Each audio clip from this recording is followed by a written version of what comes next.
Welcome to happy life TV. എല്ലാവരിലും നന്മയുണ്ട്. അത് കാണാനുള്ള മനസ്സ് നമുക്കുണ്ടോ എന്നതാണ് ചോദ്യം. ഭർത്താവിൽ നന്മയുണ്ട്, ഭാര്യയിൽ നന്മയുണ്ട്. അത് കാണാനുള്ള മനസ്സ് നമുക്ക് എത്രത്തോളം ഉണ്ട്? അതിനെ ആശ്രയിച്ചാണ് ദാമ്പത്യ ജീവിതത്തിലെ സുഖവും സന്തോഷവും ദുഃഖവും നിരാശകളും ഒക്കെ മാറി മറിഞ്ഞുകൊണ്ടിരിക്കുന്നത്. ഒരിക്കലും ഒരു വീട്ടിൽ ഭർത്താവ് ഭാര്യയോട് ഭക്ഷണം എടുത്തു വെക്കാൻ പറഞ്ഞു. ഭാര്യ സമയത്തിന് ഭക്ഷണമൊക്കെ എടുത്തു വെച്ച് അങ്ങനെ ഭക്ഷണം കഴിക്കാൻ വേണ്ടി ഭർത്താവ് വന്നു, അവിടെ ഇരുന്നു. അദ്ദേഹം ഇങ്ങനെ ഭക്ഷണം കഴിക്കാൻ തുടങ്ങി. ചോറുണ്ടായിരുന്നു, കറി ഉണ്ടായിരുന്നു, പയറുണ്ടായിരുന്നു, ക്യാബേജ് ഉണ്ടായിരുന്നു, പപ്പടം ഉണ്ടായിരുന്നു. എല്ലാം ഓരോന്ന് കഴിച്ച് നോക്കുമ്പോൾ അതിനൊക്കെ ടേസ്റ്റ് ഉണ്ട്, എല്ലാം പെർഫെക്റ്റ് ആയിരുന്നു. ഇതെല്ലാം പെർഫെക്റ്റ് ആണെന്ന് കണ്ടപ്പോൾ ഇദ്ദേഹത്തിനൊരു പ്രത്യേകമായ ഒരു അസ്വസ്ഥത. അദ്ദേഹം ചോദിച്ചു, എടി ഇതിനൊക്കെ പ്രത്യേകമായ ടേസ്റ്റൊക്കെ ഉണ്ടല്ലോ, നീ തന്നെ അല്ലേ ഉണ്ടാക്കിയത്? ഇത് നല്ലതാണല്ലോ, നീ തന്നെ അല്ലേ ഉണ്ടാക്കിയത്? അതിൻ്റെ അർത്ഥം എന്താ? നീ ഉണ്ടാക്കി കഴിഞ്ഞാൽ അതിന് ടേസ്റ്റ് ഉണ്ടാവത്തില്ലെന്നല്ലേ? അവസാനം അദ്ദേഹം എല്ലാം ടേസ്റ്റ് ചെയ്ത് നോക്കി. അവസാനം ചൂടുവെള്ളം ഒഴിച്ച് നോക്കുന്ന സമയത്ത് അതിനല്പം ചൂട് കുറവായിരുന്നു. ഇത് കണ്ടപ്പോൾ അദ്ദേഹത്തിന് സമാധാനമായി. അല്ലെങ്കിലും എനിക്കറിയാമായിരുന്നടി, ഒരു കാര്യം പൂർണ്ണമായിട്ട് നല്ല രീതിയിൽ ചെയ്യാൻ നാളിതുവരെ എന്നെ കൊണ്ട് പറ്റിയിട്ടില്ല.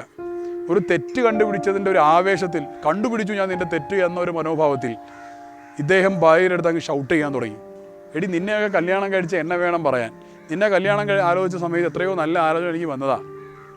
നിന്നെ കല്യാണം കഴിച്ച് ഏതൊരു ദുർബല നിമിഷത്തിലാണാവോ എന്നൊക്കെ പറഞ്ഞിട്ട് കുറേ പറയുമ്പോൾ ഒരു പക്ഷേ തിരിച്ചു പറയുന്ന കൂട്ടത്തിലാണെങ്കിൽ ആ ഭാര്യ പറയും, മനുഷ്യ ഇന്ന് വരെ നിങ്ങളുടെ കൂടെ ജീവിക്കാൻ തുടങ്ങിയിട്ട് ഒരു നല്ല വാക്ക് നിങ്ങൾ പറഞ്ഞാൽ എനിക്ക് ചരിത്രത്തിൽ ഓർമ്മയുണ്ട്. 9 വർഷമായില്ലേ ജീവിക്കാൻ തുടങ്ങിയിട്ട്, ഒരു നല്ല വാക്ക് നിങ്ങൾ ഇന്ന് വരെ പറഞ്ഞിട്ടുണ്ടോ?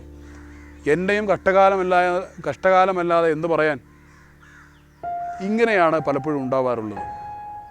എന്താണ് സംഭവിച്ചത്? ഇവിടെ കറി, ചോറ്, അതുപോലെ വിവിധ തരം ഉപ്പേരികൾ എല്ലാം പെർഫെക്റ്റായിരുന്നു. പെർഫെക്റ്റായ ആ നന്മകൾ മുഴുവനും കാണാതെ ഇല്ലാത്ത ഒരു വിഷയത്തിൻ്റെ പേരിൽ ഭാര്യ വഴക്ക് പറഞ്ഞ സമയത്താണ് ആ ഭാര്യയ്ക്ക് വിഷമമുണ്ടായത്. അതൊരു പ്രശ്നത്തിലേക്ക് അത് പോയത്. ഇവിടെ ഉള്ള നന്മ കാണുക എന്ന ഒരു പോസിറ്റീവായ ഒരു മനോഭാവത്തിലേക്കാണ് നാം വളർന്നു വരേണ്ടത്. ഇതേപോലെ തന്നെ മറ്റൊരു സമയത്ത് ഒരു ഭർത്താവ് പുറത്തുകൂടെ ഇങ്ങനെ പോകുന്ന സമയത്ത് അദ്ദേഹത്തിൻ്റെ ജോലിയുമായി ബന്ധപ്പെട്ട മറ്റൊരു വിഷയത്തിന് വേണ്ടി അദ്ദേഹം പുറത്തു പോവുകയാണ്. ആ സമയത്ത് ഒരു ടെക്സ്റ്റൈൽസിൻ്റെ മുമ്പിൽ എത്തിയ സമയത്ത് അവിടെ ഒരു തൂങ്ങി നിൽക്കുന്ന ഡിസ്പ്ലേക്ക് വെച്ചിട്ടുള്ള ഒരു ചുരിദാർ കണ്ട സമയത്ത് ഇദ്ദേഹത്തിൻ്റെ മനസ്സിൽ വല്ലാത്തൊരു തോന്നൽ, ഈ ചുരിദാർ എൻ്റെ ഭാര്യയ്ക്ക് കിട്ടിക്കഴിഞ്ഞാൽ, എൻ്റെ ഭാര്യ ഇത് ധരിച്ചു കഴിഞ്ഞാൽ അത് വല്ലാത്ത രസമായിരിക്കും, ഭംഗിയായിരിക്കും. ഇത് വിചാരിച്ച് അദ്ദേഹം ഓടിച്ചെന്നതിൻ്റെ കാശ് ചോദിച്ചു. അപ്പോൾ സാധാരണ വാങ്ങുന്ന റേഞ്ചിൽ നിന്നും അല്പം കൂടെ കൂടുതലാണ് കാശ്. എന്നാലും വേണ്ടില്ല, വേറെ എന്തിനോ വെച്ചിരുന്ന കാശ് പോക്കറ്റിലുണ്ടായിരുന്നു. ആ കാശും എടുത്തുകൊണ്ട് അല്പം ബാർഗെയിൻ ചെയ്ത് വിലപേശലൊക്കെ നടത്തി അല്പം കാശും കുറച്ച് അതും വാങ്ങി അദ്ദേഹം ഉടനെ തന്നെ വീട്ടിലേക്ക് ചെന്ന് ബെല്ലടിച്ചു.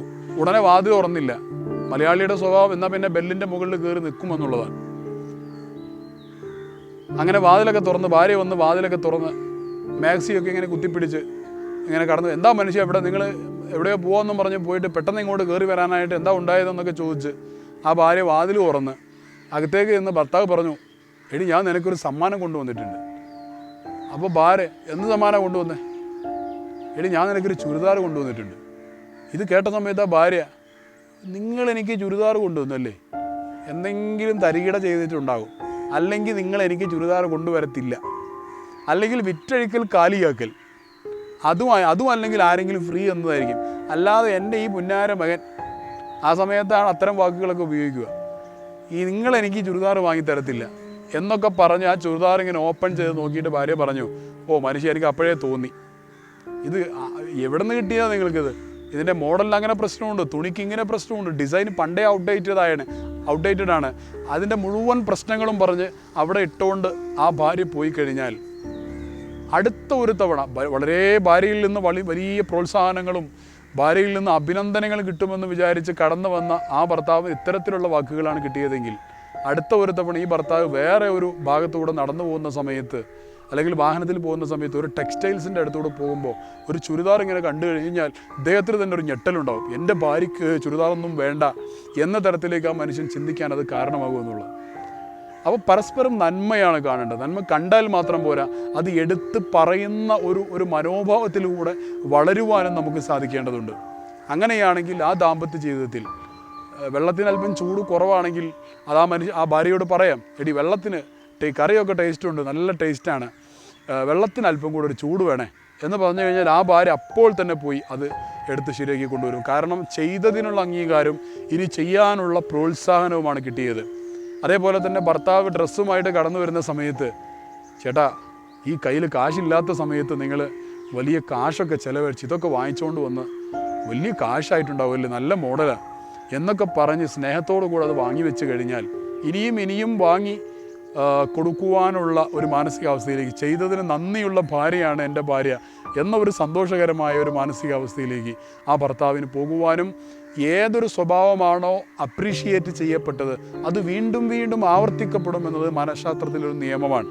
അപ്പോൾ ആ പ്രവർത്തനങ്ങൾ വീണ്ടും ആവർത്തിക്കാനും അത് കാരണമാകും. അതിനുവേണ്ടി പറയരുത്, പക്ഷെ അങ്ങനെ ആവർത്തിക്കാനത് കാരണമാകുമെന്നുള്ളതാണ്. അങ്ങനെ പോസിറ്റീവ് നന്മ കാണുകയും അത് പറയുകയും ചെയ്തു കഴിഞ്ഞാൽ ദമ്പതികൾക്കിടയിലുള്ള സ്നേഹം വർദ്ധിക്കാൻ അത് സഹായകമാണ്. അനുഭവത്തിൽ നിന്നുമാണ് നമ്മളിത് പറയുന്നത്. എല്ലാവർക്കും സാധിക്കുന്നതാണ്. സാധിക്കട്ടെ എന്ന് ആശംസിക്കുന്നു. കൂടുതൽ വിഷയങ്ങളുമായി അടുത്ത എപ്പിസോഡുകൾ വീണ്ടും കാണാം. Watch and subscribe happy life TV.